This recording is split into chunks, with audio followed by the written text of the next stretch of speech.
So tomorrow we disappear into the unknown. This account I am transmitting down the river by canoe, and it may be our last word to those who are interested in our fate. I have, according to our arrangement, addressed it to you, my dear Mr. McCarthy, and I leave it to your discretion. Today we're doing The Lost World by Sir Arthur Conan Doyle, and we're up to Chapter 7. Tomorrow we disappear into the unknown. Hey everyone, and welcome to Goodnight with D.M.W. Wright. If you're new and don't know the drill, save this video and come back to it when you're ready to hit the hay, and I'll tell you a story. If this vid is midway through the book, or if you want a different book, you can find all Chapter 1s in the playlist on my channel. Like and subscribe, and we can do this every night. So if you're ready for sleep, let's get into it.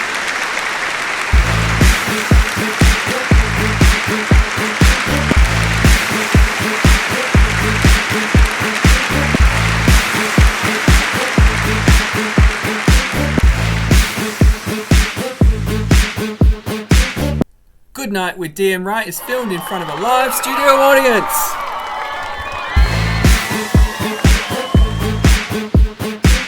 Today's episode is brought to you by Imaginary Numbers and Liam Neeson's Unknown.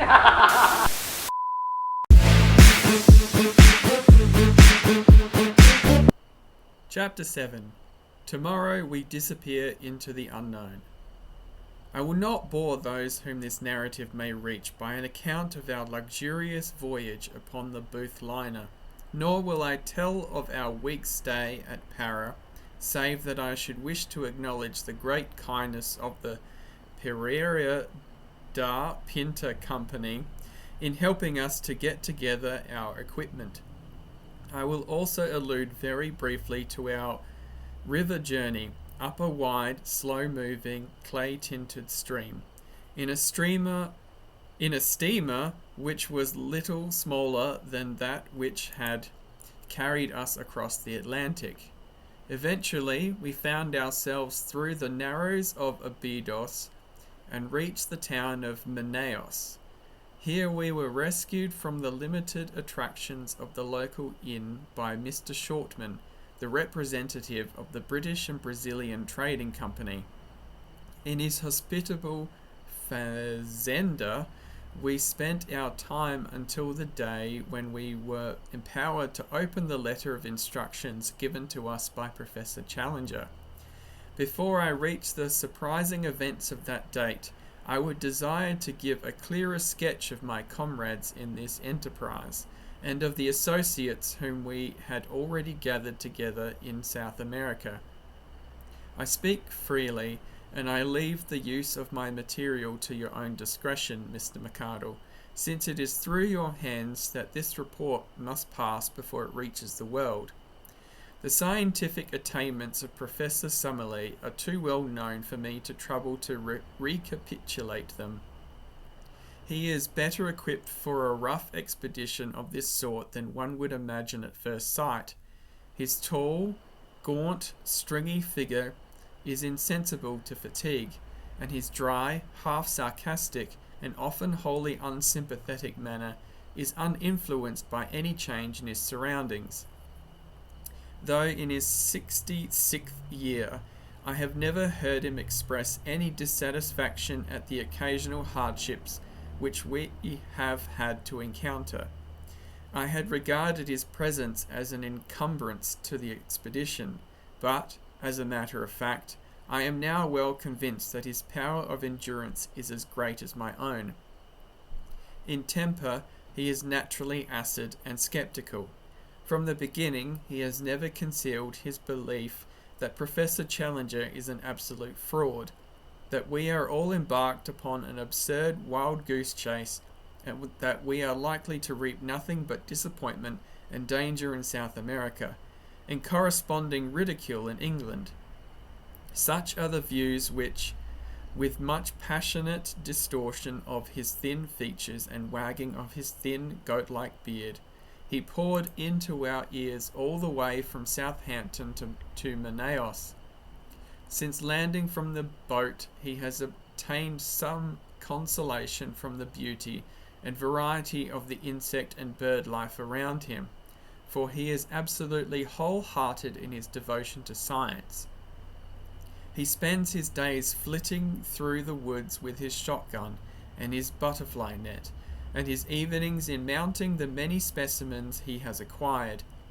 Among his minor peculiarities are that he is careless as to his attire, unclean in his person, exceedingly absent-minded in his habits, and addicted to smoking a short briar pipe, which is seldom out of his mouth. He has been upon several scientific expeditions in his youth. He was with Robertson in Papua, and the life of the camp and the canoe is nothing fresh to him. Lord John Roxton has some points in common with Professor Summerlee, and others in which they are very antithesis to each other. He is 20 years younger, but has something of the same spare, scraggy physique. As to his appearance, I have, as I recollect, described it in that portion of my narrative which I have left behind me in London. He is exceedingly neat and prim in his ways, dresses always with great care in white drill suits and high brown mosquito boots, and shaves at least once a day. Like most men of action, he is laconic in speech, and sinks readily into his own thoughts. But he is always quick to answer a question or join in a conversation, talking in a queer, jerky, half-humorous fashion. His knowledge of the world, and very especially of South America, is surprising, and he has a whole-hearted belief in the possibilities of our journey, which is not to be dashed by the sneers of Professor Summerlee. He has a gentle voice and a quiet manner, but behind his twinkling blue eyes there lurks a capacity for furious wrath and implacable resolution, the more dangerous because they are held in leash. He spoke little of his own exploits in Brazil and Peru, but it was a revelation to me to find the excitement which was caused by his presence among the riverine natives, who looked upon him as their champion and protector. The exploits of the Red Chief, as they called him, had become legends among them, but the real facts, as far as I could learn, were amazing enough. These were that Lord John had found himself some years before in that no man's land which is formed by the half-defined frontiers between Peru, Brazil, and Colombia. In this great district, the wild rubber tree flourishes, and has become, as in the Congo, a curse to the natives, which can only be compared to their forced labour under the Spaniards upon the old silver mines of Darien. A handful of villainous half-breeds dominated the country, armed such Indians as would support them, and turned the rest into slaves, terrorizing them with the most inhuman tortures, in order to force them to gather the India rubber, which was then floated down the river to Para. Lord John Roxton expostulated on behalf of the wretched victims, and received nothing but threats and insults for his pains. He then formally declared war against Pedro Lopez, the leader of the slave drivers, enrolled a band of runaway slaves in his service, armed them, and conducted a campaign, which ended by his killing with his own hands the notorious half-breed and breaking down the system which he represented. No wonder that the ginger-headed man with the silky voice and the free and easy manners was now looked upon with deep interest upon the banks of the great South American river, though the feelings he inspired were naturally mixed, since the gratitude of the natives was equalled by the resentment of those who desired to exploit them. One useful result of his former experiences was that he could talk fluently in the Língua Geral, which is the peculiar talk, 1/3 Portuguese and 2/3 Indian, which is current all over Brazil. I have said before that Lord John Roxton was a South Americomaniac. He could not speak of that great country without ardour, and this ardour was infectious, for, ignorant as I was, He fixed my attention and stimulated my curiosity. How I wished I could reproduce the glamour of his discourses, the peculiar mixture of accurate knowledge and of racy imagination which gave them their fascination, until even the professor's cynical and sceptical smile would gradually vanish from his thin face as he listened. He would tell the history of the mighty river so rapidly explored, for some of the first conquerors of Peru actually crossed the entire continent upon its waters, and yet so unknown in regard to all that lay behind its ever-changing banks. What is there, he would cry, pointing to the north? Wood and marsh and unpenetrated jungle. Who knows what it may shelter? And there to the south, a wilderness of swampy forest, where no white man has ever been. The unknown is up against us on every side. Outside the narrow lines of the rivers, what does anyone know? Who will say what is possible in such a country? Why should old man Challenger not be right? At which direct defiance the stubborn sneer would reappear on Professor Summerlee's face, and he would sit, shaking his sardonic head in unsympathetic silence, behind the cloud of his briar-root pipe. So much, for the moment, for my two white companions, whose characters and limitations will be further exposed, as surely as my own, as this narrative proceeds. But already we have enrolled certain retainers who may play no small part in what is to come. The first is a gigantic Negro named Zambo, who is a black Hercules, as willing as any horse and about as intelligent. Him we enlisted at Para on the recommendation of the steamship company, on whose vessels he had learned to speak a halting English. It was at Para also that we engaged Gomez and Manuel, two half-breeds from up the river, just come down with a cargo of redwood. They were swarthy fellows, bearded and fierce, as active and wiry as panthers. Both of them had spent their lives in those upper waters of the Amazon which we were about to explore, and it was this recommendation which had caused Lord John to engage them. One of them, Gomez, had the further advantage that he could speak excellent English. These men were willing to act as our personal servants, to cook, to row, or to make themselves useful in any way at a payment of $15 a month.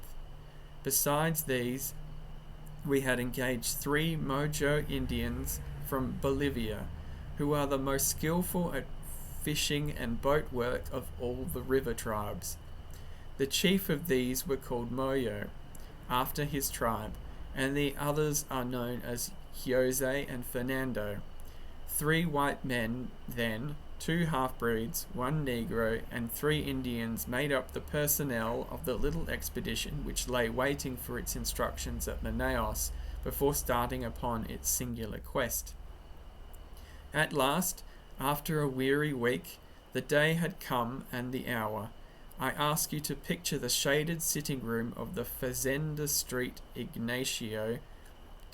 St. Ignacio, 2 miles inland from the town of Manaos.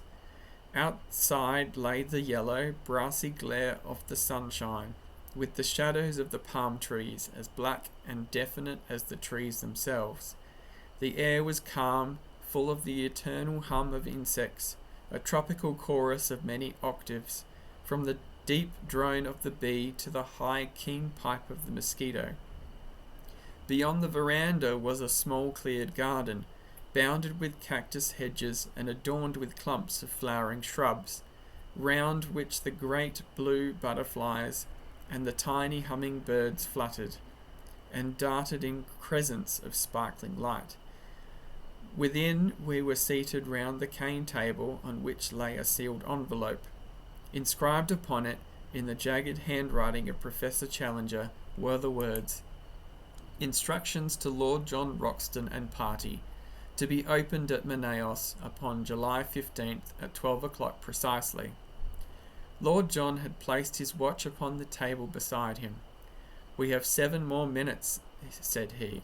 The old dear is very precise.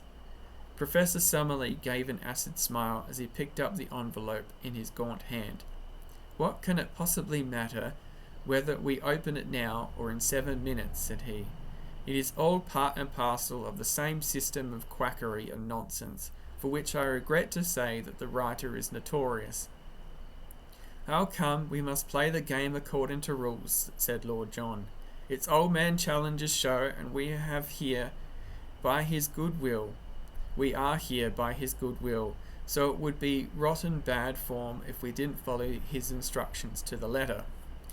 "A pretty business it is," cried the Professor bitterly.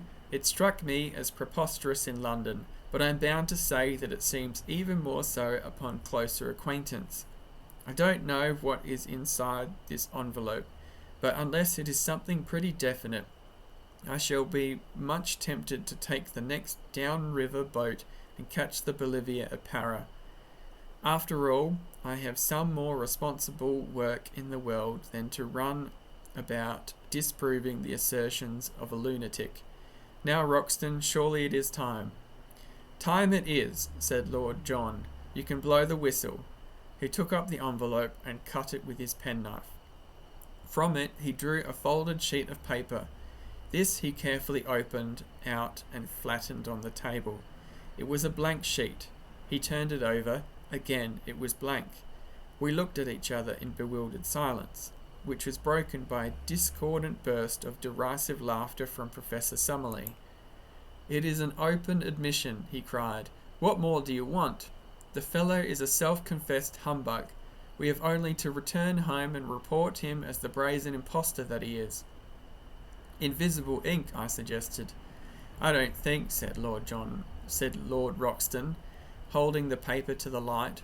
"No, young fella, my lad, there is no use deceiving yourself. I'll go bail for it that nothing has ever been written upon this paper." "May I come in?" boomed a voice from the veranda. The shadow of a squat figure had stolen across the patch of sunlight. That voice, that monstrous breadth of shoulder!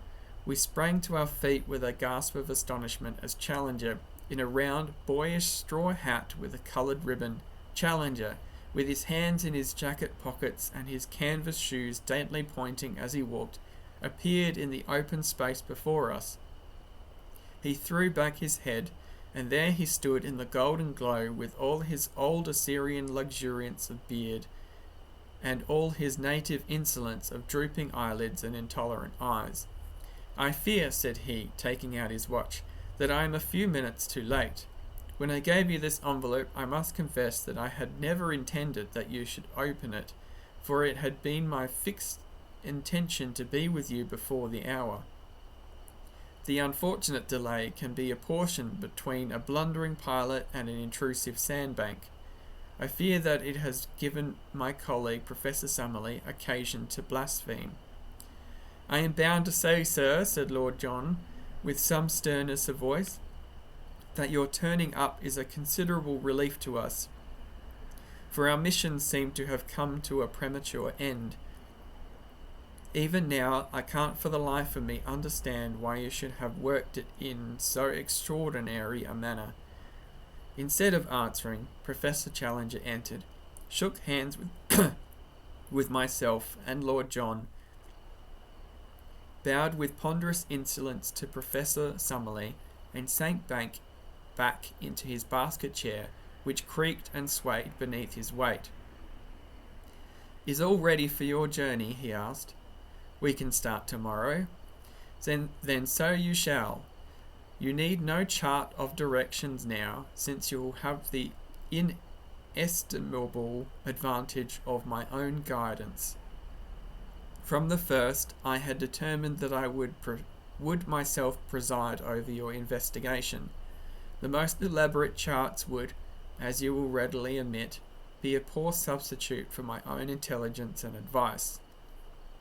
As to the small ruse which I played upon you in the matter of the envelope, it is clear that, had I told you all my intentions, I should have been forced to resist unwelcome pressure to travel out with you." "Not for me, sir," exclaimed Professor Summerlee heartily, "so long as there was another ship upon the Atlantic." Challenger waved him away with his great hairy hand. Your common sense will, I am sure, sustain my objection and realize that it was better that I should direct my own movements and appear only at the exact moment when my presence was needed. That moment has now arrived. You are in safe hands.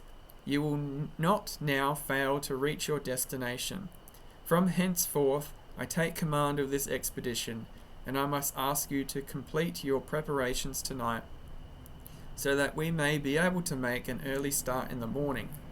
My time is of value, and this same thing may be said, no doubt, in a lesser degree of your own. I propose, therefore, that we push on rapidly as possible until I have demonstrated what you have come to see. Lord John Roxton has chartered a large steam launch, the Esmeralda, which was to carry us up the river. So far as climate goes, it was immaterial what time we chose for our expedition, as the temperature ranges from 75 to 90 degrees both summer and winter, with no appreciable difference in heat.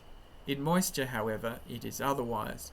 From December to May is the period of the rains, and during this time the river slowly rises until it attains a height of nearly 40 feet above its low water mark. It floods the banks, extends in great lagoons over a monstrous waste of country, and forms a huge district called locally the Gapo, which is for the most part too marshy for foot travel and too shallow for boating. About June the waters begin to fall, and are at their lowest at October and November.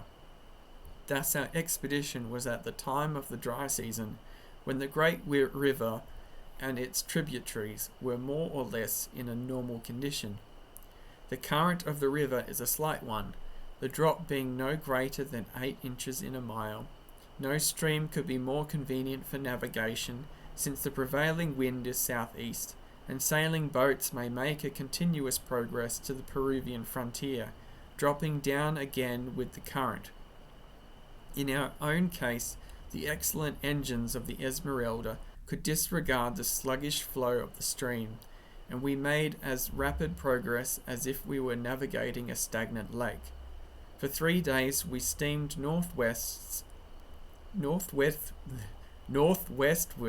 up a stream which even here, 1,000 miles from its mouth, was still so enormous that from its centre the 2 banks were mere shadows upon the distant skyline.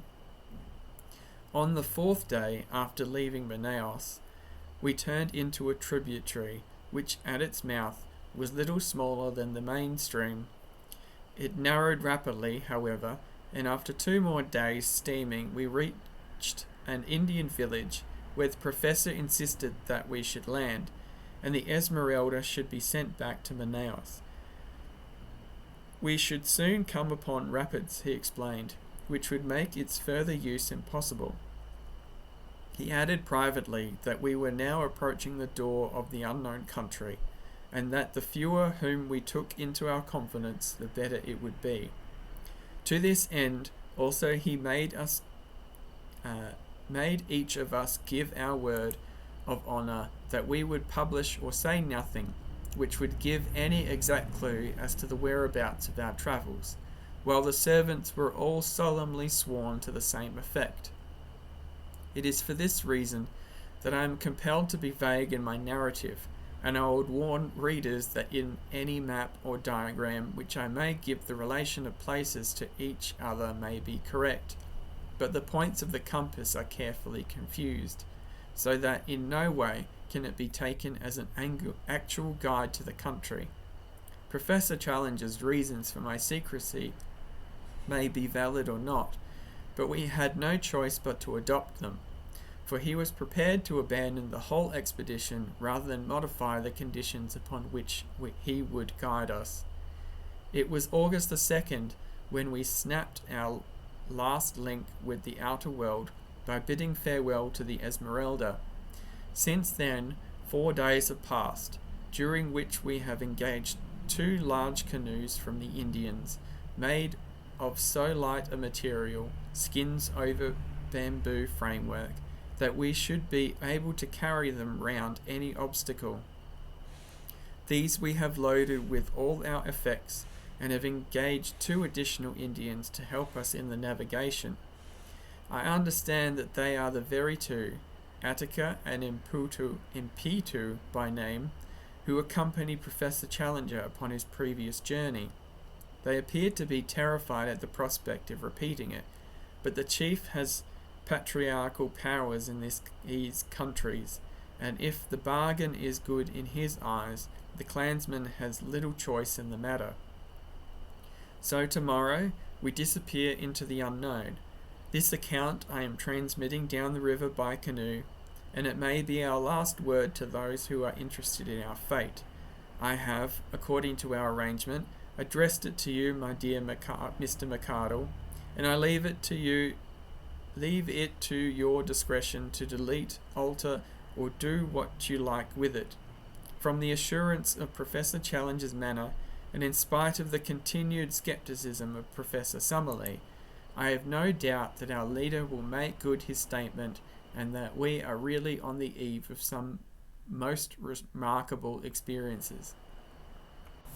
That's it from me tonight. I'm D.M. Wright.